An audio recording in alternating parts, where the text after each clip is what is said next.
च विधाय भक्तिं विलोकितो येन समाधिराजा वैराग्यवन्तं सुविचारयुक्तं नमामि जोगं शिरसा गुरुन्तं जिथे ज्ञान विज्ञान संजीव होते जिथे योग विद्येस सामर्थ्येते जिथे मानवाला मिळे मोक्ष गाथा तुझ्या पायरीसी सदा नम्र माथा नवे फूल अश्वत्थ वृक्षास आली जिथे ज्ञान ओवे सहवेद झाले तुझ्या शब्द शब्दात सायोजनाथा तुझ्या पायरीसी सदा नम्र माथा तुझ्या मंदिरे आर्त जीवास तृप्ती तुझ्या दर्शने लोक स्वानंद घेती श्रुती धन्य झाल्या तुझे गीत गाता तुझ्या पायरीसी सदा नम्र माथा सिया राम मैं सब जग जाने करहु प्रणाम जोर जुग पाने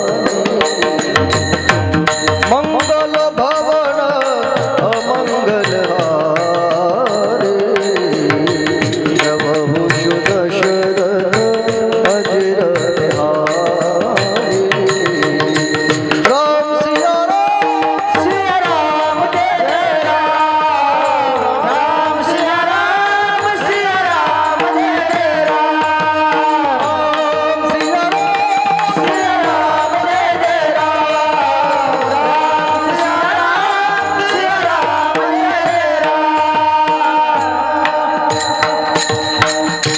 नमो ज्ञानेश्वरा निवृत्ती उदारा सोपान देवा मुक्ताबाई नमो त्रिभुवन पावनी अद्यत्रय जननी देवाची सेवे लागे सेवक झालो तुमच्या लागलो निज चरणा अहो स्वामी तुकया देवा यावरी न करावा अवहेरू संसार तो कोण लेखे किंवा संसार तो कोण देखे आम्हा सखे हरिजन काळ ब्रह्मान देसरे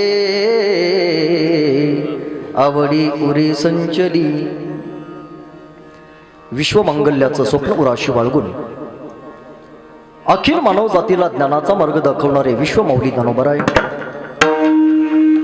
जगद्गुरु श्री संत तुकोबराय आदी करून सकल संतांच्या चरणी साष्टांग नमन करून सिद्ध साधक संत महंतांना भगवान ग्रामदैवतीला वंदन करून आणि उपस्थित माझ्या प्रिय श्रोत्यांना अभिवादन करून मी सेवेला सुरुवात करतो. आपल्या या अत्यंत गोड आणि विराट अशा नामसप्ताहामध्ये भगवंताच्या चरणावर सेवा समर्पित करण्याचा हा चांगला योग समस्त ग्रामस्थ मंडळाच्या वतीने, गावातील समस्त आयोजक समिती मंडळाच्या वतीने, गावातील समस्त तरुण मंडळाच्या वतीने ही कीर्तनाची सेवा माझ्यापर्यंत प्राप्त झाली आहे. या प्राप्त योगातून भगवंताच्या चरणावर सेवा समर्पित करण्याच्या निमित्तानं जो अभंग मी आज आपल्या समोर गायला निवडला घेतला तो अभंग जगद्गुरु जगतवंदनीय संत श्रेष्ठ ज्ञानाचा सागर भक्तीचा आगर वैराग्याचं शिखर श्रीमंत ज्ञानवंत गुणवंत कीर्तिवंत सामर्थ्यवंत वरदवंत या वारकरी संप्रदायामध्ये ज्यांच्या अभंगवाणीला सूर्याची प्रखरता, चंद्राची शीतलता, अग्नीची दिव्यता, वेदमंत्राची पवित्रता, गंगेची सुचिता आणि आईची वात्सल्यता अशी उपमा दिली गेली आहे. असे देवमान्य संत, संतमान्य संत, जगतमान्य संत, जगद्गुरु श्री तुकोबराय श्री महाराजांचा संपूर्ण विश्वाला इंद्रायणी माते इतकाच पवित्र आणि पुनीत करणारा गोड अभंग आज तुमच्या सर्वांच्या सेवेकरता मी निवडला की ज्या अभंगामध्ये जगद्गुरु श्री संत तुकोबराय संतांच्या सहवासामध्ये गेल्यानंतर आपल्या जीवनामध्ये झालेला मागणीत जो बदल आहे त्याचा विचार आणि विस्तार आज महाराज आजच्या अभंगात आपल्या समोर ठेवत आहे.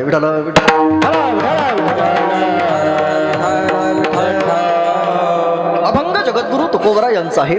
आजच्या अभंगामध्ये जगद्गुरु श्री संत तुकोबराय संत सहवासात गेल्यानंतर आपल्या साधनेमध्ये, संत सहवासात गेल्यानंतर आपल्या भजनामध्ये संत सहवासात गेल्यानंतर आमच्या मागणीमध्ये जो काही बदल झाला तो सगळा बदल जगद्गुरु तुकोबराय अभंगाच्या चारही चरणाच्या पूर्वार्धामध्ये आपल्याला आपल्या समोर ठेवतायत. अभंगाचं पहिलं चरण जर तुम्ही डोळ्यासमोर घेतलं तर आजच्या अभंगाचं पहिलं चरण आहे संसार तो कोण लेखे आम्हा सखी हरिजन.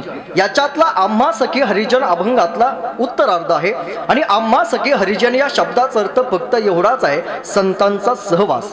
या एका शब्दाभोवती आज आपल्याला पूर्ण वेळ चिंतन करायचंय. त्याचं कारण आहे जगद्गुरु तुकोबराय असं म्हणतायत आम्ही आमच्या जीवनामध्ये संतांच्या सहवासात गेलो. आमच्या भजनामध्ये आमच्या साधनेमध्ये आमच्या जगण्यामध्ये आमच्या मागणीमध्ये सगळा काही बदल झाला तो सगळा अभंगात आहे. आणि मला असं वाटतंय गेली अनेक वर्षापासून जर आपण परमार्थाची साधना करत असाल तर आपल्याही जीवनामध्ये काहीतरी बदलाची अपेक्षा आहेच ना. आपल्याकडे पैसा जास्त झाला म्हणून आपण नामसप्ताह करत नाही. आज आपल्याकडे ज्या गोष्टी आहेत त्यापेक्षा आपल्याला अधिक काहीतरी मिळवण्याची इच्छा अपेक्षा आकांक्षा आहे. आज आपल्याकडे ज्या गोष्टी आहेत मग ती परमार्थातली असू द्या किंवा प्रपंचातली असू द्या त्यापेक्षा आपल्याला अधिक काहीतरी उत्कर्षाची इच्छा आहे. बरोबर आहे. संत महात्मे आपल्या जीवनामध्ये संतांच्या सहवासात गेल्यानंतर आपल्या जीवनामध्ये बदल करून घेतात. तो बदल आपल्याही जीवनामध्ये अपेक्षित आहे. प्रपंचातला बदल सोपा आहे तो आपल्या जीवनामध्ये आपल्याला अपेक्षित आहे. मला असं वाटतंय प्रपंचामध्ये ज्याच्याकडे एक घर आहे त्याला असं वाटतं माझ्याकडे बोला 2 घरं असावेत. ज्याच्याकडे एक गाडी आहे त्याला असं वाटतं माझ्याकडे 2 गाड्या असाव्यात. ज्याचं एक लग्न झालेलं आहे आपल्याकडे ज्या गोष्टी आहेत त्यापेक्षा अधिक मिळवण्याची प्रत्येकाला इच्छा अपेक्षा आकांक्षा आहे. जगद्गुरु तुकोबराय लिहितायत आम्ही आमच्या जीवनामध्ये बदल करण्याच्या अपेक्षेनं ज्या ज्या वेळेला संतांच्या सहवासामध्ये गेलो संत सहवासात ज्या दिवशी आम्ही नव्हतो त्यावेळेला सुद्धा आमचं भजन नित्य चालूच होतं. परंतु ज्या दिवशी आम्ही संतांच्या सहवासात गेलो आमच्या भजनामध्ये इतका बदल झाला इतका बदल झाला इतका बदल झाला. ज्या रस्त्यानं आम्ही चालतो ना त्या रस्त्यातली माती सुद्धा अखंड विठ्ठल विठ्ठल म्हणते. हा आमच्या भजनातला केवढा मोठा परिणाम आहे. संतांच्या सहवासात गेल्यानंतर आमच्या जीवनामध्ये बदल झाला. जगद्गुरु तुकोबराय लिहितायत संत सहवासात गेल्यानंतर आमच्या जीवनामध्ये झालेला पहिला बदल आहे संसार तो कोण लेखे. संसाराबद्दलची काळजी आमच्या जीवनातनं निघून गेली. संत सहवासात गेल्यानंतर आमच्या जीवनामध्ये झालेला दुसरा बदल आहे काळ ब्रह्मानंदे सरे. आमचा काळ अखंड देवाच्या भजनानंदामध्ये जातो. संत सहवासात गेल्याचा आमचा तिसरा परिणाम आमच्या जीवनामध्ये झालाय स्वप्नी तेही नाही चिंता. आता स्वप्नात सुद्धा आम्हाला कशाचीच चिंता राहिलेली नाही. आणि संत सहवासातला चौथा सगळ्यात महत्वाचा फायदा तुका म्हणे ब्रह्मरसे होय सरीसे भोजन. संत सहवासात गेल्यानंतर आम्हाला ब्रह्मरस सेवन करायला मिळतो. आम्हाला भोजनाची चिंता करायची काय गरज आहे. असा अर्थाचा सरळ सरळ जगद्गुरु तुकोबरायांचा अभंग आहे. हा जरी अर्थ तुम्हाला कळाला नसला तर याही पेक्षा अभंगाचा सोपा सोपा अर्थ करून मी तुम्हाला सांगतो. बघा अभंग जगद्गुरु तुकोबराय यांचा आहे हे आपल्या सगळ्यांच्या लक्षामध्ये आलं. बरोबर आहे. अभंग जगद्गुरु तुकोबरायांचा आहे. जगद्गुरु तुकोबराय संत सहवासात गेल्यानंतर संसारावर काय परिणाम झाला हे पहिल्या चरणात सांगतात. काळावर काय परिणाम झाला हे दुसऱ्या चरणात सांगतात.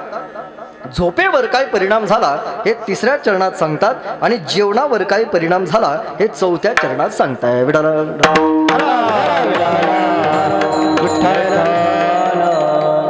अभंगाच्या चारही चरणाचा सरळ सरळ भाव मी तुमच्या समोर मांडला. गायलेल्या अभंगाची अर्थपूजा वंदत असताना ज्या निमित्तानं आज आपण या ठिकाणी एकत्रित आहोत त्याबद्दलच्या काही गोड आणि प्रामाणिक भावना मला या निमित्तानं अभिव्यक्त कराव्या लागतील. सामाजिक भान आणि सामाजिक जाण असलेलं आपलं हे पोखरी केंदळ गाव.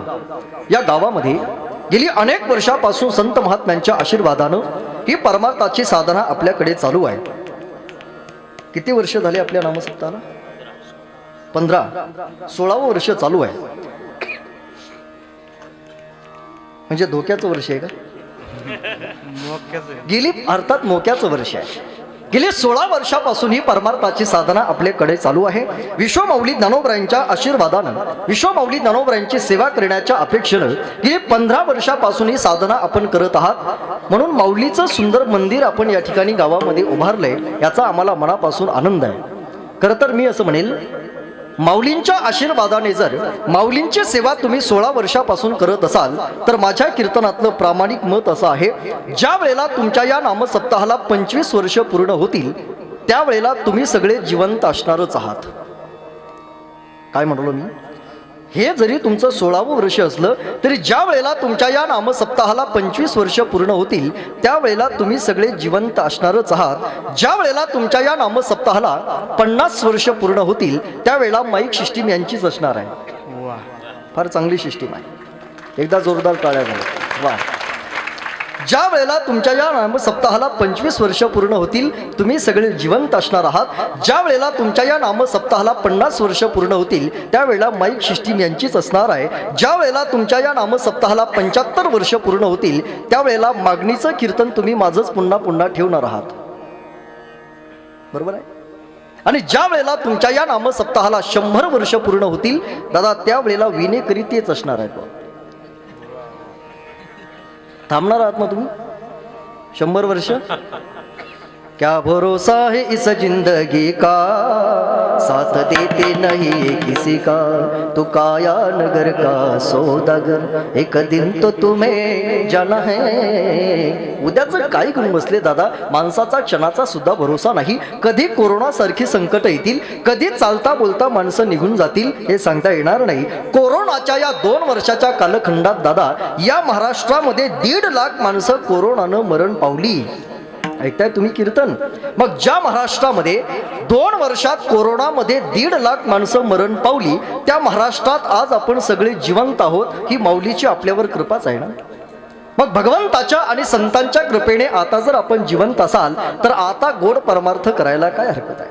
भगवंताने आता जर आपल्याला जिवंत ठेवलं असेल अर्थात हातानं समाजाला दान द्यायला काय हरकत आहे? भगवंताने आता जर आपल्याला जिवंत ठेवलं असेल, गावामध्ये जर नामसप्ताह चालू असेल, प्रेमानं नामसप्ताहामध्ये सहभागी व्हायला काय हरकत आहे? आणि मला तर आल्यानंतर समाधान वाटलं.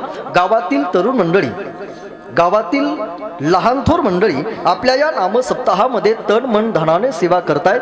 खऱ्या अर्थानं गावात आल्यानंतर समाधान वाटलं. तरुण मंडळी सुद्धा कीर्तनामध्ये उपस्थित आहेत. खरं तर परमार्थ हा तरुणांकरता असावा आणि आज तरुणांनी कीर्तनामध्ये यावं. खरं तर मी असं म्हणेल, परवा मी कार्तिकी वारीमध्ये ज्यावेळेला आळंदीला एक वाक्य बोललो की शारीरिक प्रतिकार शक्ती वाढवण्याकरिता लसीकरण अत्यंत महत्त्वाचं आहे. जे कोरोनाच्या कालखंडामध्ये आपलं झालंय, शारीरिक प्रतिकार शक्ती वाढवण्याकरता लसीकरण अत्यंत महत्त्वाचं आहे आणि मानसिक प्रतिकार शक्ती वाढवण्याकरता कीर्तनामध्ये येणंच महत्त्वाचं आहे. कीर्तनामध्ये जर तुम्ही आलाच नाही तर आपल्या मनाचा उत्कर्ष कधी होणार नाही. आपल्या मनाचं समाधान कधी आपलं मन पावणार नाही. आपल्याला आनंद आणि सुख मिळावा असं जर वाटत असेल, प्रपंचाचा त्याग करून धर्ममंडपामध्ये यावं लागेल.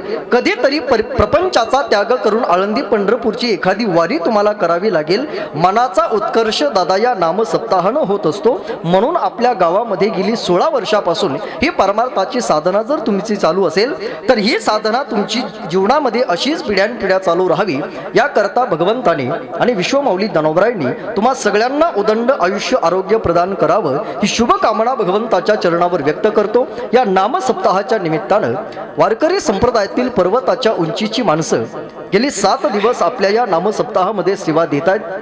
त्यामध्ये ज्यांची पहिली सुंदर चाल ऐकली, 2ही माऊली महाराज, बरोबर आहे, ज्यांनी सुंदर अशी सुरुवात केली, आदरणीय सोपान महाराज या ठिकाणी उपस्थित आहेत.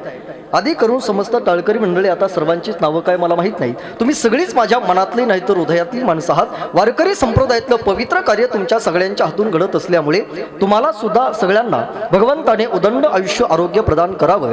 ज्यांचा मृदुंग आपण ऐकत आहात, खरं तर मृदुंग क्षेत्रातला राजा माणूस, आपल्या बोटांच्या चपळाईने संबंध महाराष्ट्राला ज्यांनी आपला परिचय घडवलाय, आदरणीय श्री हरिभक्तीपरायण आमचे परममित्र विठ्ठल महाराज. एकदा जोरदार महाराजांकरता टाळ्या वाजवा. आपल्या बोटांच्या चपळाईने संबंध महाराष्ट्राला महाराजांनी आपला परिचय घडवला. मी असं म्हणेल, महाराजांच्या बोटामध्ये अशी जादू आहे, गेली 7 दिवस तुम्ही पाहिली आहे. महाराजांच्या बोटामध्ये अशी जादू आहे की त्यांच्या जादूला बोट ठेवायला जागाच नाही. काय म्हणालो मी? महाराजांच्या बोटामध्ये अशी जादू आहे, त्यांच्या जादूला बोट ठेवायला जागाच नाही. आणि अशी माणसं बोटावर मोजण्या एवढीच असतात. म्हणून भगवंतांनी आमच्या विठ्ठल महाराजांना बोटभर सुद्धा कमी पडू देऊ नये अशी माझी प्रामाणिक इच्छा आहे. ज्यांना कळलं त्यांना धन्यवाद, ज्यांना नाही कळलं ते काल्याच्या दिवशी उद्या पोटभर जेवायला म्हणजे झालं. वारकरी संप्रदायासाठी समर्पण देणारी दादा ही सगळी मंडळी आहेत. मी असं म्हणेल, काहींनी आपलं जीवन मृदुंग कलेसाठी समर्पित केलंय, काहींनी आपलं जीवन गायन कलेसाठी समर्पित केलंय, काहींनी आपलं जीवन ज्ञानेश्वरीसाठी, काहींनी आपलं जीवन भागवतासाठी. अर्थात वारकरी संप्रदायाला समर्पण देणारी ही सगळी वारकरी संप्रदायातली मंडळी आहेत. ही डोळ्यानं जरी तुम्हाला सहज दिसत असली ना तरी साधनेने मोठी झालेली ही माणसं आहेत. आपल्या साधनेला, आपल्या भजनाला प्रतिष्ठा देत देत वारकरी संप्रदायातली सेवा ही सगळी मंडळी करतायत. माझ्या कीर्तनातलं प्रामाणिक वाक्य आहे, अंतःकरणापासून जर तुम्हाला मृदुंगाची सेवा करायची असेल ना तर मृदुंग तुमच्या समोर उभा राहील तुमची सेवा घेण्यासाठी. अंतःकरणापासून जर तुम्हाला गायनाची सेवा करायची असेल तर गायनातले स्वर तुमच्या समोर उभे राहतील तुमची सेवा घेण्यासाठी. अंतःकरणापासून जर तुम्हाला कीर्तनाची सेवा करायची असेल तर संत महात्म्यांचे ग्रंथ तुमच्या समोर उभे राहतील समाजाला देण्यासाठी. अंतःकरणापासून जर तुम्हाला देवाची, देशाची आणि धर्माची जर सेवा करायची असेल तर देव, देश आणि धर्म तुमची सेवा घेण्याकरता दादा तुमच्या समोर उभे राहतील. फक्त तुमच्या अंतःकरणातला तो भाव असला पाहिजे, असला पाहिजे. तुम्ही गायनाची सेवा करा, तुम्ही वादनाची सेवा करा, तुम्ही अन्नदानाची सेवा करा. या सगळ्या सेवा करत असताना अंतःकरणामध्ये भाव नित्य ठेवा. आपला परमार्थ सिद्ध झाल्याशिवाय राहणार नाही. तो भाव असावा, जिंकावं का कटून मरावं हेच आम्हाला ठावं, जिंकावं का कटून मरावं हेच आम्हाला ठावं, लढून मरावं मरून जगावं हेच आम्हाला ठावं. देशापायी सर्व विसरू माया ममता नाती, शूर आम्ही सरदार आम्हाला.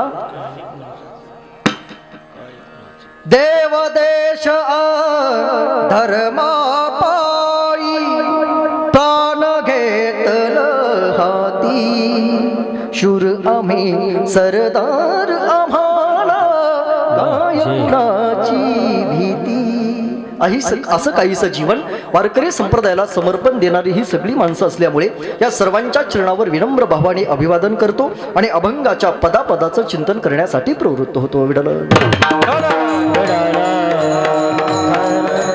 अभंग जगद्गुरु तुकोबराय यांचा असून आजच्या अभंगामध्ये जगद्गुरु श्री संत तुकोबराय संत सहवासात गेल्यानंतर आपल्या मागणीमध्ये झालेला जो काही बदल आहे तो बदल अभंगामध्ये लिहित आहेत. जगद्गुरु तुकोबराय म्हणतात, जोपर्यंत आम्हाला संतांचा सहवास नव्हता त्यावेळेला आम्ही देवाकडे हीच मागणी करत होतो, वाढावे संतान गृही व्हावे धनधान्य. परंतु ज्या वेळेला आमच्या जीवनामध्ये संतांचा सहवास घडला त्यावेळेला आमच्या मागण्या बदलल्या. हेची व्हावी माझी आस, हेची दान देगा देवा, अकल्प आयुष्य व्हावे. या सगळ्या ज्या मागण्या आमच्या जीवनामध्ये आल्या या संत सहवासामध्ये झालेला बदल आमच्या जीवनामध्ये साधनेत झाला, भजनात झाला. म्हणून जीवनामध्ये दादा संत सहवास अत्यंत महत्वाचा आहे, जो अत्यंत दुर्मिळ सुद्धा आहे. बरं, जीवनामध्ये सगळं मिळेल परंतु संत सहवास मिळवणं ही गोष्ट फार कठीण आहे.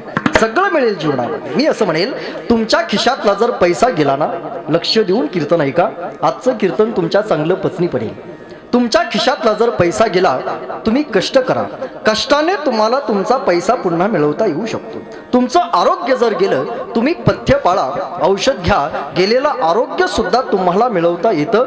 गेलेला पैसा मिळतो, गेलेलं आरोग्य मिळतं, गेलेली सत्ता सुद्धा माणसाला मिळवता येते. मी पुन्हा येईन म्हणणारी माणसं पुन्हा येतातच ना, कळलंय तुम्हाला?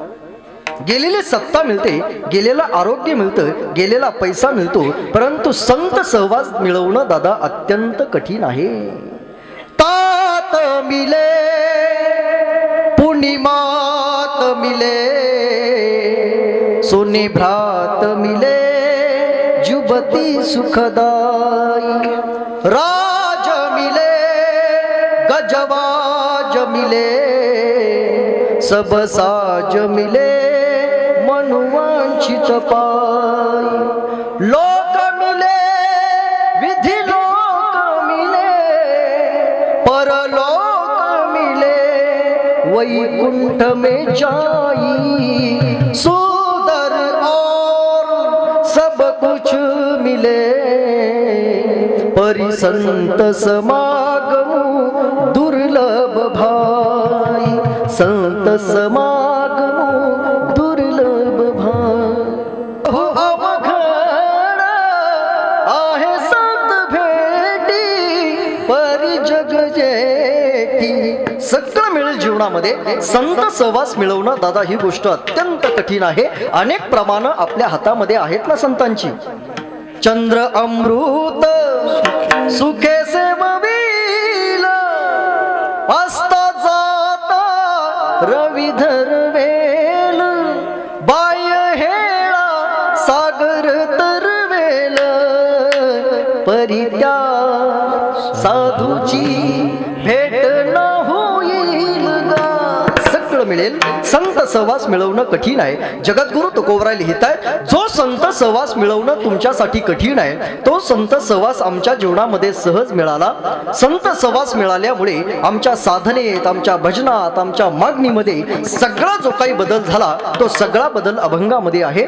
जगद्गुरु तुकोबराय म्हणतात, मला असं वाटतंय संत सहवास भेटण्याच्या अगोदरचे जगद्गुरु तुकोबराय आणि संत सहवास घडल्यानंतरचे जगद्गुरु तुकोबराय अशा दोन विभागामध्ये जगद्गुरु तुकोबरायांचं चरित्र आपल्याला पाहता येण्यासारखं आहे. तुकोबरायांचंच काय, आपलंही चरित्र दोन विभागामध्ये पाहता येण्यासारखं आहे. मला असं वाटतंय संत भेटण्याच्या अगोदरचे आपण सगळे आणि किंवा गुरु भेटण्याच्या अगोदरचे आपण सगळे आणि गुरु भेटल्यानंतरचे आपण सगळे याच्यामध्ये काहीतरी बदल असेल ना.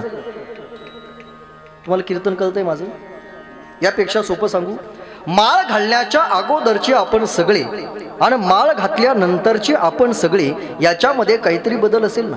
माळ घातल्याच्या अगोदर कुठंही बसलं तरी चालत होतं, काहीही खाल्लं तरी चालत होतं, काहीही पिलं तरी चालत होतं. माळ घातल्यानंतर मात्र बंधनं येतात, कुठेही जाता येत नाही, कुठेही बसता येत नाही, काहीही खाता येत नाही. माळ घालण्याच्या अगोदरचे आपण वेगळे आहोत, माळ घातल्यानंतरचे आपण वेगळे आहोत. याही पेक्षा सोपं सांगतो प्रपंचातलं, लग्न होण्याच्या अगोदरचे आपण सगळे, आता पुढचं बोललंच पाहिजे, आणि लग्नानंतरचे आपण सगळे याच्यामध्ये सुद्धा काहीतरी फरक असेल. म्हणून तर लग्न झाल्यानंतर एखाद्या आईला जर विचारलं तुमचा मुलगा आता कसा आहे, त्याचं लग्न झालंय, आई सहज बोलते आता तो पहिल्यासारखा राहिला नाही. पहिल्यासारखा राहिला नाही म्हणजे त्याच्यात बदल झाला. लग्न होण्याच्या अगोदरचा आपला मुलगा आणि लग्न झाल्यानंतरचा आपला मुलगा याच्यात जसा फरक आहे, माळ घातल्याच्या अगोदरचे आपण, माळ घातल्याच्या नंतरचे आपण याच्यामध्ये जसा फरक आहे, तसं जगद्गुरु तुकोबराय म्हणतायत संत भेटण्याच्या अगोदरचे आम्ही आणि संत भेटल्यानंतरचे आम्ही याच्यामध्ये बराचसा फरक आहे. संत भेटण्याच्या अगोदर आम्ही भजन, पूजन, साधना सगळ्या गोष्टी करत होतो, परंतु संत सहवासात गेल्यानंतर आमच्या सगळ्या जीवनामध्ये, जगण्यामध्ये बदल झाला. अशा दोन विभागात जगद्गुरु तुकोबरायांचं चरित्र आपल्याला पाहता येईल. मला तर असं वाटतंय कोणत्याही संतांच्या चरित्राचे असे दोन दोन तुकडे करायचे तसं काही गरज नाही. त्याचं कारण आहे संतांचं चरित्र हे दादा अखंड आहे, अखंड आहे. जन्म झाल्यापासून समाधी घेईपर्यंत विश्वमाऊली ज्ञानोबरायांचं चरित्र अखंड आहे. तसं जन्म झाल्यापासून वैकुंठाला जाईपर्यंत जगद्गुरु तुकोबरायांचं चरित्र सुद्धा अखंड आहे. तसं दोन विभाग करायची तशी काही गरज नाही, परंतु माझ्या अभंगाची भूमिका कळावी याच्याकरता आजच्या अभंगाकरिता मी जगद्गुरु तुकोबरायांच्या चरित्रातले दोन विभाग तुम्हाला सांगितले. संत भेट होण्याच्या अगोदरचे जगद्गुरु तुकोबराय, संत भेटल्यानंतरचे जगद्गुरु तुकोबराय. नाहीतर एका प्रमाणामध्ये जर जगद्गुरु तुकोबराय समाजाला सांगायचे ठरले तर वारकरी संप्रदायातला कोणताही पायी जगद्गुरु तुकोबरायांचं एका प्रमाणामध्ये जगद्गुरु तुकोबरायांचं चरित्र समाजाला सांगू शकतो. कोण जगद्गुरु तुकोबराय? तुकिता तुलनेसी ब्रह्मा तुकासी आले मनोनी रामेश्वरी चरणी मस्तक ठेविले आरती तुकारामा स्वामी सद्गुरुधाम सच्चिदानंद मूर्ती पायी दाखविया आरती तुकारामा तुकारामा स्वामी सद्गुरुधाम. अरे कोण जगद्गुरु तुकोबराय? वैद्य बाबा पाठामध्ये असं सांगायचे, एखादा अद्वैत वेदांताचा अभ्यास करणारा जर साधक असेल आणि त्याने जर विचारलं आम्हाला ब्रह्म पाहायचंय, ब्रह्म ब्रह्म म्हणजे काय, त्यावेळेला बाबा सांगायचे एखाद्या माणसानं ब्रह्म म्हणजे काय असा जर प्रश्न विचारला तर त्याला म्हणावं, लेका तुला ब्रह्म पाहिजे ना, मग तू आमच्या सोबत देहूला चाल. देहूला जगद्गुरु तुकोबराय आहेत ना, तेच ब्रह्म आहेत. इतरत्र ब्रह्म शोधाला जायची तुला गरज काय? ब्रह्म तुकाशी आले. जगद्गुरु तुकोबराय साक्षात ब्रह्म आहेत आणि ब्रह्म म्हणजे अद्वैत जगद्गुरु तुकोबराय आहेत. एवढ्या एका प्रमाणात जगद्गुरु तुकोबराय समाजाला आपल्याला सांगता आले पाहिजेत. नाहीतर कोण जगद्गुरु तुकोबराय? घरात नाही धान, पोटात नाही आण, तरी चित्तात नेहमी समाधान ते तुकोबराय. कोण तुकोबराय? जाळोनी संसार बैसलो अंगणी ते तुकोबराय. कोण तुकोबराय? हरिभजन हे दवळिले जग ते तुकोबराय. अरे कोण तुकोबराय? जगण्याचा पाया, चालण्याचे बळ, विचाराची कळ, तुकाराम तुकाराम.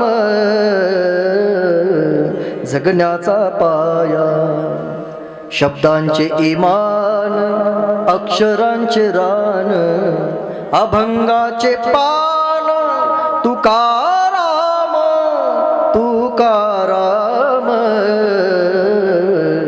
जगण्याचा पाया, खोल पसरतो पुन्हा उगवतो, खोल पसरतो पुन्हा उगवतो, सांगून उरत तुकाराम, सांगून उरत तुकाराम तुकाराम. जगण्याचा पाया, चालण्याचे बळ. अरे कोण जगद्गुरु तुकोबराय? आपल्या अंगावरती उकळतं पाणी जरी टाकलं तरी आपल्या मुखातलं भजन कधीही न थांबवणारे तुकोबराय आहेत. अरे आपल्याला लोकांनी थोडा जर त्रास दिला ना तर माणसं टाळ ठेवून घरी निघून जातात. जगद्गुरु तुकोबरायांना समाजानं त्रास दिला, पायातील वारी महाराजांनी कधी थांबवली नाही, मुखातलं भजन जगद्गुरु तुकोबरायांनी कधी थांबवलं नाही. अखंड देवाचं भजन करणारे जगद्गुरु तुकोबराय आजच्या अभंगामध्ये म्हणतायत, आम्ही अगोदरही आमच्या जीवनामध्ये भजन करत होतो, परंतु संत सहवासात गेल्यानंतर आमचं भजन एवढ्या उच्च कोटीचं ठरलं, आम्ही रात्री झोपलो तरी आमची वाणी भजन करायचं थांबायला तयार नाही. हा संतांच्या सहवासातला केवढा मोठा परिणाम आहे. मी दोन प्रमाणं तुमच्या सगळ्यांच्या डोळ्यासमोर देतो. चिंतन करणारी जर माणसं असाल तर आपल्या लक्षामध्ये येईल. माझे दोन प्रमाणं तुमच्या डोळ्यासमोर असतील. माझं पहिलं प्रमाण आहे, तुका म्हणे चिंता वाटे, आणि दुसरं प्रमाण आहे, अवघी चिंता वारली. याच्यातला फरक पहा. जगद्गुरु तुकोबराय म्हणतायत, जोपर्यंत आम्ही संतांच्या सहवासात नव्हतो तोपर्यंत आम्हाला चिंता वाटत होती, कैमी उद्धार पावेन, आमच्या जीवनात चिंता होती. परंतु संत सहवास ज्या दिवशी आमच्या जीवनामध्ये घडला, अवघी चिंता वारली. आमची चिंता वारली अर्थात मिली, जळाली. मला असं वाटतंय जगद्गुरु तुकोबराय अवघी चिंता निघून गेली असं सुद्धा लिहू शकले असते ना. वारली लिहायची काय गरज आहे? अवघी चिंता निघून गेली असं जर लिहिलं असतं तर मला असं वाटतंय चालीमध्ये सुद्धा बसतंय, शब्दामध्ये सुद्धा बसतंय, आणि हल्ली जे बसतं तेच म्हटलं जातं. बरोबर आहे. अवघी चिंता निघून गेली असं लिहिण्याऐवजी जगद्गुरु तुकोबराय अवघी चिंता वारली असं का म्हणतायत याचं गमतीनं उत्तर तुम्हाला देतो, लक्ष देऊ नये का. जगद्गुरु तुकोबराय म्हणतायत, निघून गेलेली 7 दिवसात वापस येऊ शकते. मी चिंतेबद्दल बोलतोय बरं, तुम्ही दुसरीकडे जाऊ नका. निघून गेलेली चिंता 7 दिवसात वापस येते, परंतु चिंता जर जळाली, चिंता जर वारली तर आपल्या जीवनात ती परत कधीही येत नाही. जगद्गुरु तुकोबराय म्हणतात, आमच्या जीवनातली चिंता निघून नाही गेली, आमच्या जीवनातली चिंता वारली. याचं कारण संतांचा सहवास आहे. असा प्रपंचातला दादा कोणता माणूस आहे की त्याला चिंता नाही? प्रत्येकाच्या जीवनामध्ये या जगामध्ये चिंता आहे. प्रत्येक माणूस या जगातला दुःखी आहे. दुःखी नाही असा माणूस या जगात कोण आहे? कोई तन दुखी, कोई मन दुखी, कोई धन बिन रहत उदास, थोड़े थोड़े सब दुखी, सुखी शाम के दास. दास, थोड़े थोड़े सब दुखी सुखी श्याम के दास. जीवनामध्ये दुःखी नाही असा माणूस नाही. प्रत्येकाच्या जीवनामध्ये दुःख आहे, प्रत्येकाच्या जीवनामध्ये चिंता आहे. मला असं वाटतंय सुखी जीवन जगायला दादा माणसाला काय लागते हो? आम्ही रोज कीर्तनामध्ये सांगतो आपला प्रपंच सुखी व्हावा असं प्रत्येकाला वाटतंय. प्रपंच सुखी होण्याकरता माणसाला काय लागते? पहिली गोष्ट अन्न लागतं, दुसरी गोष्ट वस्त्र लागतं, तिसरी गोष्ट निवारा लागतो आणि चौथी गोष्ट छोट्या पिनीचं किंवा मोठ्या पिनीचं चार्जर लागतं. याच्या पलीकडे काय लागते? प्रपंच सुखी जीवन जगायला अन्न कमी नाही. आजच्या जगामध्ये जर सुखी जीवन जगायला अन्न लागत असेल तर मला असं वाटतंय या जगामध्ये आज अन्न कमी नाही. विनेकरी बाबा तुम्ही याच गावातले आहेत का? चोपदार याच गावातले. तुमचं वय किती आता?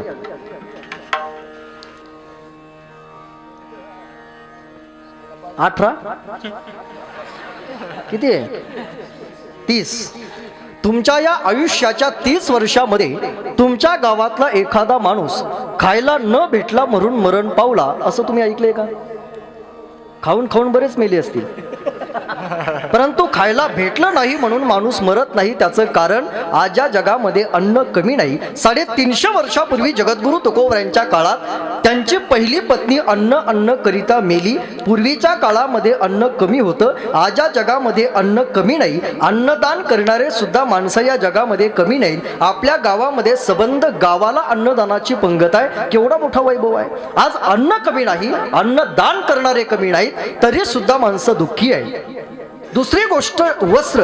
आज या जगामध्ये वस्त्र कमी नाही. पूर्वीच्या काळामध्ये 3 भावामध्ये एखादा शर्ट असायचा. आज एका माणसाला 10 100 ड्रेस आहेत, तरी सुद्धा माणसं दुःखी आहेत. त्याचं कारण फक्त चिंता. आज वस्त्र कमी नाही, निवारा कमी नाही. एखाद्याची झोपडी असेल, एखाद्याचा बंगला असेल, परंतु निवारा नाही असा जगात माणूस नाही. परंतु अर्थात या सगळ्या गोष्टी आपल्या जवळ असताना माणसं दुःखी आहेत. त्याचं कारण फक्त चिंता.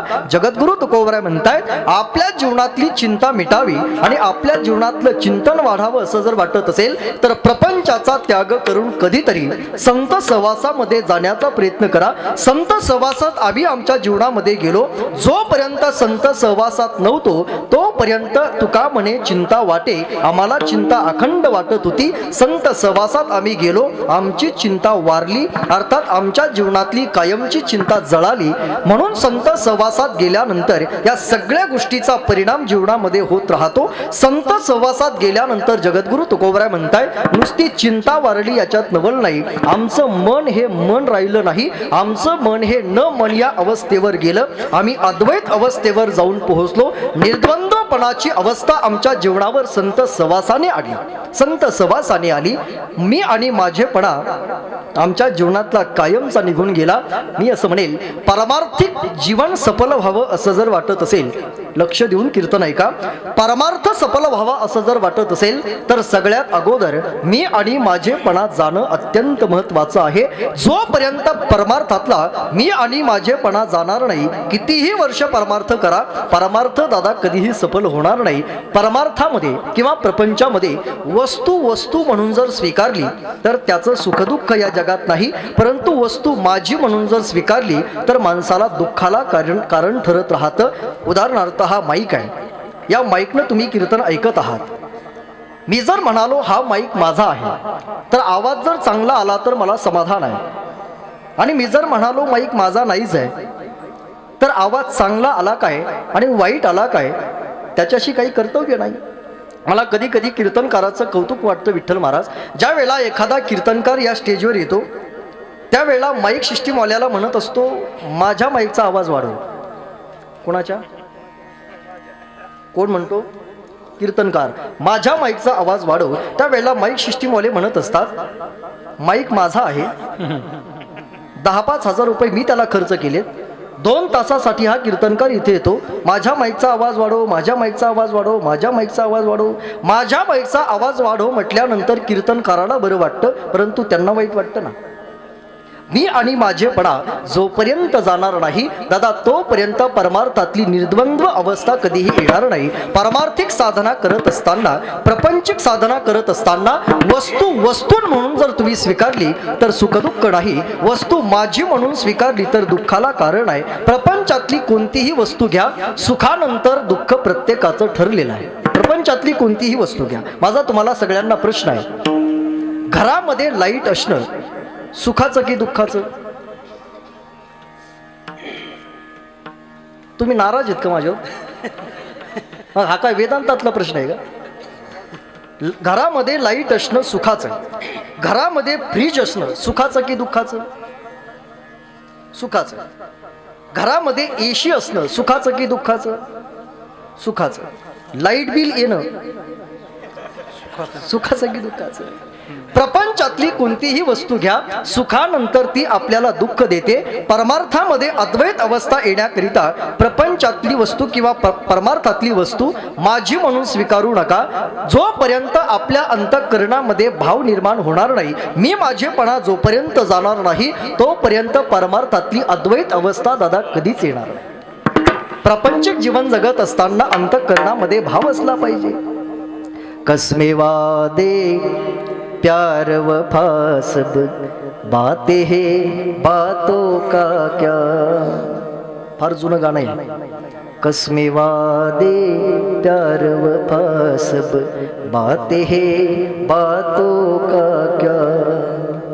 कोई किसी का नहीं ये झूठे नाते हैं नातों का क्या. कसमे वादे प्यार वफा सब बातें हैं बातों का क्या. होगा मसीहा सामने तेरे फिर भी तू ना बच पाएगा. तेरा अपना खून है आखिर तुझको आग लगाएगा. आसमान में उड़ने वाले मिट्टी में मिल जाएगा. कसमे वादे प्यार वफा सब बातें हैं बातों का क्या. नहीं रे नाही कुणाचे नाही रे नाही कुणाचे हो नाही नाही कुणाचे कुणी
बहीण कुणाची भाव कुणाचा कोण कुणाचे सगळे सोयी रे.